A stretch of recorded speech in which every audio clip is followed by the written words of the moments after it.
ഈ ശുചീകരണ പ്രവർത്തനങ്ങളും മഴക്കാല പൂർവ്വ ശുചീകരണ പരിപാടികളൊക്കെ ഈ തെരഞ്ഞെടുപ്പ് കാരണം കുറെ തടസ്സപ്പെട്ടിട്ടുണ്ട്. അതായത് പല നിങ്ങൾക്കറിയാം, ലോക്കൽ ബോഡികൾ നിലവിൽ വരുന്നത് ഡിസംബറിലാണ്. ഏതാണ്ട് ഒരു 70-80% പുതിയ ആൾക്കാരാണ്. ഇവരെ ഒന്ന് പരിചയപ്പെട്ടു വരുമ്പോഴേക്കും മാർച്ച് 15 ഇലക്ഷൻ പ്രഖ്യാപിച്ചു, പെരുമാറ്റച്ചട്ടം. പിന്നെ എല്ലാവരും ഇലക്ഷൻ മൂടിലായി. അതുകൊണ്ട് മുൻകാലങ്ങൾ ഉണ്ടായിരുന്നതിനേക്കാൾ മഴക്കാല പൂർവ്വ ശുചീകരണ പ്രവർത്തനങ്ങളിൽ തടസ്സം നേരിട്ടുണ്ട്. ആദ്യം കുറ്റമല്ല, ഭരണസമിതികൾ പുതിയ ആൾക്കാർ വന്നു. പിന്നെ നിങ്ങൾക്കറിയാലോ, January panchayat local body election കഴിഞ്ഞപ്പോഴേക്കും എല്ലാവർക്കും അസംബ്ലി മോഡൽ സ്വാഭാവികമാണ്. ഇതിലിപ്പോൾ ആരും കുറ്റം പറഞ്ഞിട്ട് കാര്യമില്ല. പക്ഷേ അതുകൊണ്ട് പകർച്ചവ്യാധികളുടെ എണ്ണം കൂടി. കാരണം ലോക്കൽ ബോഡിയാണ് ഇതിൻ്റെ അന്തരീക്ഷം ശുചീകരണത്തിൽ അവർക്കും പങ്കുണ്ട്, എല്ലാവർക്കും പങ്കുണ്ട്. എല്ലാവരും കൂടെ വിചാരിച്ചാലേ നടക്കും. അവരെയും കുറ്റം പറഞ്ഞിട്ട് കാര്യമില്ല. അപ്പോൾ ഇങ്ങനെയൊക്കെ സാഹചര്യത്തിൽ പിന്നെ മാത്രമല്ല, പരിശോധനയും ഞങ്ങൾ കുറെ കൂടെ വിപുലമാക്കി. നമ്മുടെ ഈ യാഥാർത്ഥ്യം മൂടി വയ്ക്കേണ്ട കാര്യമില്ലല്ലോ, പകർച്ചപ്പനിയല്ലേ. യാഥാർത്ഥ്യം മൂടി വയ്ക്കാതെ നമ്മളെയും ബാധിക്കും ഭാവി. അപ്പൊ അതുകൊണ്ട് സത്യമായി തന്നെ ഇരിക്കട്ടെ.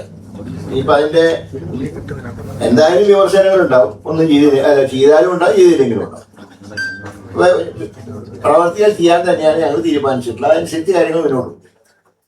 പക്ഷെ ഇങ്ങനെ ഈ രോഗം വ്യാപിക്കുന്ന ഒരു സാഹചര്യത്തിൽ തീർച്ചയായിട്ടും അതിനൊരു കൺട്രോൾ ചെയ്യണം. കൺട്രോൾ ചെയ്യണമെങ്കിൽ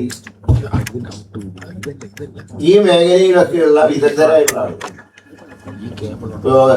ഒന്ന് രോഗം ഉള്ള സ്ഥിതി, അതിനെ പ്രതിരോധിക്കണം. രോഗം വരാതിരിക്കാനുള്ള മാർഗം അത് പരിശോധിക്കണം.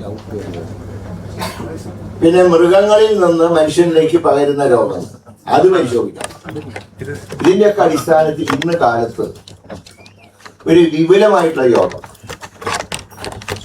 ഇന്ന് എൻ്റെ ചേംബറിൽ കൂടി. അത് കുറെ കാര്യങ്ങൾ ഡിസ്കസ് ചെയ്തുകൊണ്ടാണ് ഈ ഇന്നത്തെ യോഗ അല്പം നീണ്ടുപോയത്. അതാണ് നിങ്ങൾക്കൊരു ബുദ്ധിമുട്ടായി. അപ്പോ ഈ പകർച്ചവ്യാധികളെ നിയന്ത്രിക്കാൻ ഒരു ഹൈപ്പവർ കമ്മിറ്റി വേണം എന്നുള്ളൊരു ധാരണ മൊത്തത്തിൽ ഉണ്ടായി. അപ്പൊ അങ്ങനെ വരുമ്പോ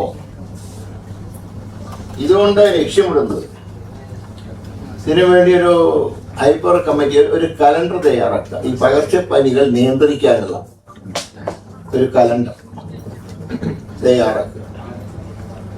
അതിന് ഓരോ സീസണിലും വരാൻ സാധ്യതയുള്ള പകർച്ചവ്യാധികളെ മുൻകൂട്ടി കണ്ട് പ്രതിരോധിക്കാനുള്ള നടപടി. ഉദാഹരണം പറഞ്ഞാൽ ഇപ്പോൾ നിപയുടെ ഞാൻ പറഞ്ഞല്ലോ, ഒരു പ്രത്യേക കാലഘട്ടം, അതായത് മെയ് മാസം മുതൽ സെപ്റ്റംബർ വരെ. അപ്പൊ ഇനിയിപ്പോൾ അടുത്ത വർഷമാകുമ്പോൾ നമുക്ക് അതിന്റെ പ്രിക്കോഷൻ എടുക്കാം നേരത്തെ തന്നെ. അപ്പൊ അതിന്റെ ഒരു റീസൺ കണ്ടുപിടിച്ചിട്ടില്ല, എത്രത്തോളമാണ് കണ്ടുപിടിച്ചിട്ടുള്ളത്. അപ്പൊ കണ്ടുപിടിച്ചത് ഈ മാസങ്ങളിലാണ് ഇത് രോഗം പടരാനുള്ള സാധ്യത.